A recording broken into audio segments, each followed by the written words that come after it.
ABP আনন্দ, এগিয়ে থাকে, এগিয়ে রাখে। Now, how fit Saurabh is going to be? After this procedure, Saurabh can participate in a marathon race. He can even fly a plane. He can get back to cricket if he wants. হৃদয়ের body লাইনে আসা বলটা of drive করে অনায়াসে পাঠিয়ে দিয়েছেন ত্রিসীমানার বাইরে। এবার মহারাজের বাড়ি ফেরার পালা। নতুন বছরের গোড়াতেই সৌরভ গঙ্গোপাধ্যায়ের হঠাৎ হৃদরোগে আক্রান্ত হওয়ার খবরে যেন হৃদস্পন্দন বন্ধ হয়ে গিয়েছিল গোটা দেশের। অবশেষে স্বস্তির রেশ। We have decided that Saurabh will be discharged from hospital tomorrow, January 6th, 2021. Saurabh will of course will be ready for the next course of procedures or medical interventions after about 2 to 3 weeks. কালকে কখন ছাড়া হবে এখনো? সেটা এখনো decide করিনি, যে 10:30 11টা কখন, 10টা আইডিয়া নেই। লাইক যখন he'll feel good will go. গত 2রা জানুয়ারি হৃদরোগে আক্রান্ত হন সৌরভ। তার 3টি ধমনীতে ব্লকেজ ধরা পড়ে। ডান দিকের ধমনীতে প্রায় 90% ব্লকেজ ছিল, যেখানে স্টেন্ট বসানো হয়েছে। বাকি 2টি ধমনীতে ব্লকেজ প্রায় 70%। When somebody develops, a healthy person develops blood clot in the coronary arteries, the entire body chemistry changes. And when the changes happen, he is more likely to develop fresh clot if you insert a foreign body. So that is exactly what we want to avoid. And he is stable. He has no chest pain, he has no breathing difficulty. অ্যাঞ্জিওপ্লাস্টির পর মহারাজের শারীরিক অবস্থা পরীক্ষা করতে মঙ্গলবার সকালে Woodlands হাসপাতালে যান প্রখ্যাত হৃদরোগ বিশেষজ্ঞ দেবী শেঠি। তখন হাসপাতালেই ছিলেন সৌরভের স্ত্রী ডোনা এবং দাদা স্নেহাশিস। প্রথমেই 9 সদস্যের মেডিকেল বোর্ডের সঙ্গে প্রাথমিকভাবে কথা বলেন চিকিৎসক দেবী শেঠি। এরপর তিনি সৌরভের শারীরিক অবস্থা খতিয়ে দেখেন। Will this event have any impact on his life for the future? Certainly not. Saurabh, with the right care he has received so far and the care he is going to receive in the future, he is going to lead a normal life like anybody else. You can still develop a heart attack if you do not undergo a preventive checkup at regular intervals. If Saurabh had a simple test like a CT scan or any of those various scans which can be done in virtually any street of this country, this incidence of heart attack could have been predicted 15 years ahead, 20 years ahead. Woodlands হাসপাতাল সূত্রে খবর, এদিন সকালে toast আর ছানার সঙ্গে বাড়ি থেকে আনানো পছন্দের চা পান করেন সৌরভ। মধ্যাহ্নভোজ সারেন ভাত আর মাছের ঝোল দিয়ে। আপাতত অপেক্ষা মহারাজের বাড়ি ফেরার। তবে এরই মধ্যে নানা মহলে এই প্রশ্ন উঠছে, সৌরভের ওপর কি রাজনীতিতে যোগ দেওয়ার জন্য কোনো চাপ তৈরি হয়েছিল? তার জেরেই কি হঠাৎ অসুস্থ হয়ে পড়েন? আর তাই প্রত্যাশিতভাবেই দেবী শেঠির কাছে এই প্রশ্ন করা হয়েছিল, বর্তমান শারীরিক পরিস্থিতিতে কি সৌরভ রাজনীতিতে নামতে পারবেন? অত্যন্ত কৌশলে সেই প্রশ্ন এড়িয়ে যান বিশিষ্ট এই হৃদরোগ বিশেষজ্ঞ। If he thinks to join politics, is it the right time to take the pressure or everything? What would you suggest? I do not want to answer this question. I leave it to Saurabh and all of you and the society. Yeah. আপাতত অবশ্য যাবতীয় জল্পনা গুঞ্জন উড়িয়ে বরিশার 2/6 পূর্ব বীরেন রায় রোডের গাঙ্গুলি বাড়ি অপেক্ষা করছে ঘরের ছেলের ঘরে ফেরার জন্য। ঝিলম করঞ্জাই ও ঋত্বিক মণ্ডলের রিপোর্ট, এবিপি আনন্দ, কলকাতা। যেমনটা তুমি জানাচ্ছিলে কুসুমিত, অত্যন্ত স্বস্তির খবর, আজই হাসপাতাল থেকে ছাড়া পাচ্ছেন সৌরভ গঙ্গোপাধ্যায়। এই মুহূর্তের আপডেটস জানবো, সরাসরি কথা বলে নেবো। আমাদের প্রতিনিধি ঝিলম করঞ্জাই রয়েছেন আমাদের সঙ্গে। ঝিলম, এই এখন তিনি কেমন রয়েছেন? আজ ঠিক কখন তাকে হাসপাতাল থেকে ছাড়া হতে পারে বলে জানতে পারছো?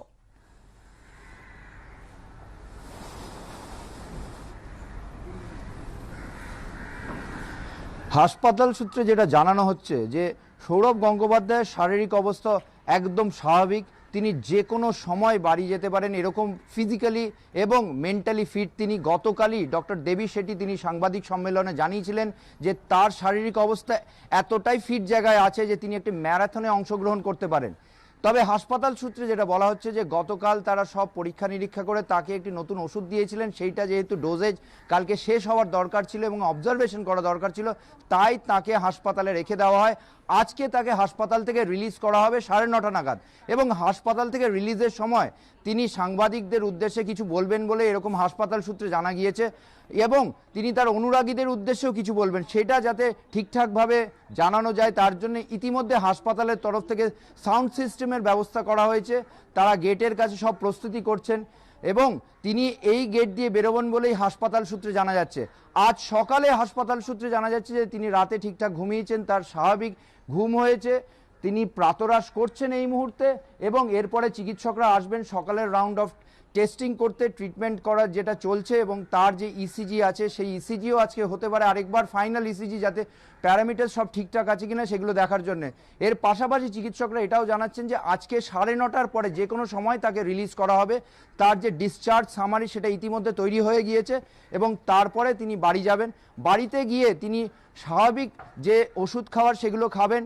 হাসপাতালের তরফ থেকে তাকে নিরবিচ্ছিন্নভাবে নজরদারি চালানো হবে, এখান থেকে মেডিকেল স্টাফরা যাবেন নিয়মিত, এবং আগামী 2 থেকে 3 সপ্তাহ পরে তাকে আবার হাসপাতালে আসতে হতে পারে, এবং সেইটা কতদিন পরে সেটা চিকিৎসকরা চূড়ান্ত সিদ্ধান্ত নেবেন পরবর্তীকালে, এবং সেটা আসতে হবে তাকে স্টেন্টিং করার জন্য, আরও 2টো স্টেন্টিং করা দরকার।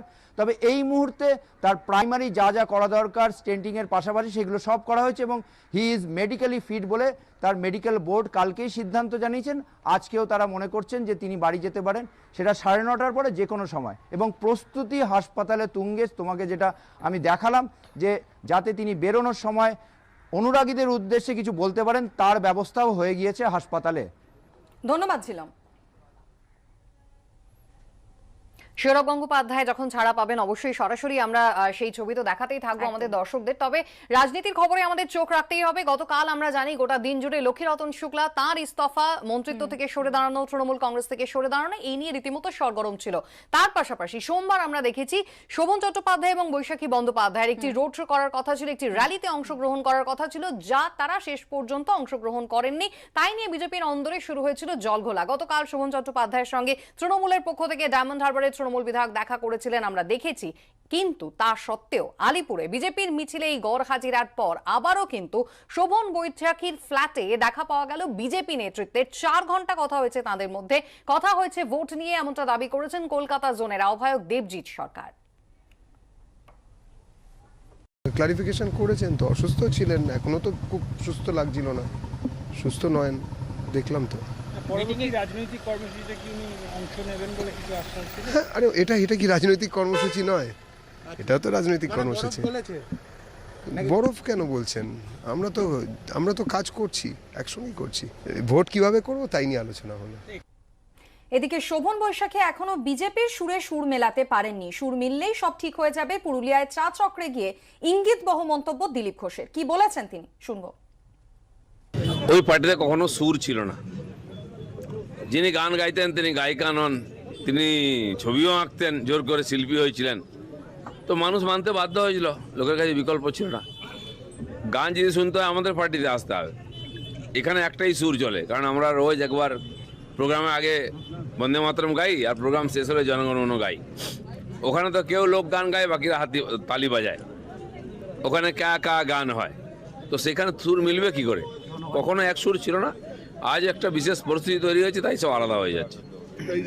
শোভন বৈশাখী মাঝে মাঝে বেশ সুরও গেয়ে ফেলছে, আপনাদের একটু অস্বস্তিতে ফেলছে। ওনারা এখনো আমাদের সুরের সঙ্গে সুর মিলাতে পারেননি, তো মিললেই ঠিক হয়ে যাবে।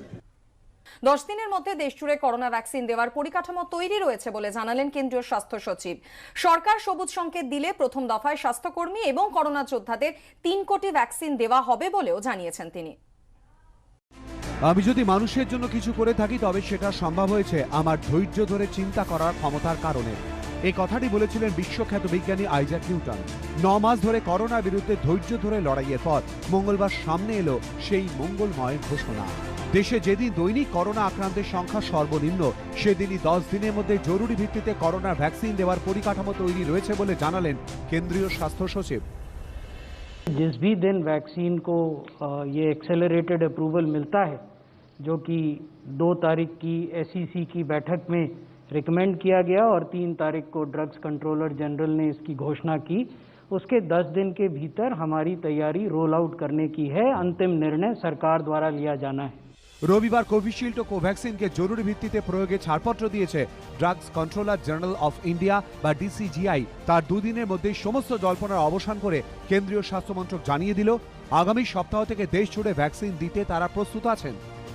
এই পুরো পিরিয়ডটার মধ্যে কিন্তু কোনো প্যান্ডামোনিয়াম করা চলবে না। আর ফাইনাল কথা মনে রাখতে হবে যে ভ্যাকসিন দেওয়ার 4 থেকে 6 সপ্তাহ বাদে কিন্তু অ্যান্টিবডি টাইটার ওঠে, ততদিন পর্যন্ত কিন্তু মাস্কটা ছাড়া চলবে না। কিভাবে ভ্যাকসিন দেয়া হবে তা বুঝে নিতে রবিবার দেশ জুড়ে মহড়া হয়। রাজ্যে 3 জায়গায় করা হয় ভ্যাকসিনের ড্রাই রান। সেই সফল ড্রাই রানের পর এদিন কেন্দ্রীয় স্বাস্থ্য সচিব জানিয়েছেন প্রথম দফায় 3 কোটি ভ্যাকসিন দেয়া হবে। তার মধ্যে রয়েছেন 1 কোটি স্বাস্থ্যকর্মী, বাকি 2 কোটি ভ্যাকসিন পাবেন করোনা যোদ্ধা। কলকাতা সহ দেশে 4 জায়গায় ভ্যাকসিন মজুত করার জন্য বড় केंद्र তৈরি হয়েছে।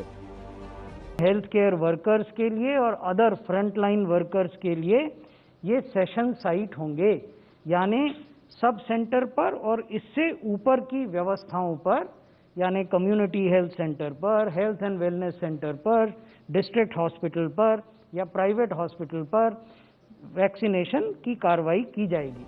কেন্দ্রীয় স্বাস্থ্যমন্ত্রক জানিয়েছে পরের দফায় ভ্যাকসিন পাবেন আগে থেকেই অন্য অসুখ রয়েছে এমন 50 ঊর্ধ্ব ব্যক্তি এবং বয়স্করা। That comorbidity increase the risk of mortality in an individual who contracts COVID-19. This is the fulcrum. इसको करने के लिए, इसका क्राइटेरिया बनाने के लिए एक कमेटी गठित की गई है। By July, the ambition, that I would say aspiration is that there will be enough vaccine supply available to cover the 30 crore prioritized people at least. এদিনই দেশে নতুন করে আরো 20 জনের শরীরে ইউকে স্ট্রেনের সংক্রমণের হদিশ মিলেছে। এ নিয়ে ভারতে 71 জনের শরীরে করোনার এই নতুন স্ট্রেনের হদিশ মিলল। এই পরিস্থিতিতে করোনা এই নতুন স্ট্রেনে আতুরঘর লন্ডনে ফের জারি হয়েছে লকডাউন। প্রজাতন্ত্র দিবসের প্যারেডে প্রধান অতিথি হিসেবে আসার কথা ছিল ইংল্যান্ডের প্রধানমন্ত্রী বরিস জনসনের। ব্রিটেনে করোনার নতুন স্ট্রেনের সংক্রমণ বৃদ্ধির জেরে ভারত সফর বাতিল করেছেন ব্রিটিশ প্রধানমন্ত্রী। বিজেন্দ্র সিংহ, এবিপি আনন্দ। একদিকে বিশ্বজুড়ে কোভিড আতঙ্ক যেমন রয়েছে, তার পাশাপাশি কিন্তু চোখ রাঙাচ্ছে বার্ড ফ্লু। কেরল, হিমাচল, মধ্যপ্রদেশ, রাজস্থানে বার্ড ফ্লু উদ্বেগ বাড়াচ্ছে ক্রমশ। গুজরাতের জুনাগড়েও বহু পাখির মৃত্যুতে চাঞ্চল্য। কেরলে কোট্টাম, আলাপুঝা জেলা বার্ড ফ্লু উপদ্রুত এলাকা। মধ্যপ্রদেশের 10টি জেলায় বহু কাকের মৃত্যুতে আতঙ্ক ছড়িয়েছে। হিমাচলের কাংড়ায় 1700টি পরিযায়ী পাখির মৃত্যু হয়েছে। 10 কিলোমিটার এলাকা জুড়ে ডিম বিক্রিতে নিষেধাজ্ঞা জারি করা হয়েছে। গতকাল রাজস্থানের বারানে অন্তত 50টি পাখির মৃত্যু হয়েছে। মৃত পাখিদের নমুনা পরীক্ষার জন্য ভোপাল পাঠানো হয়েছে।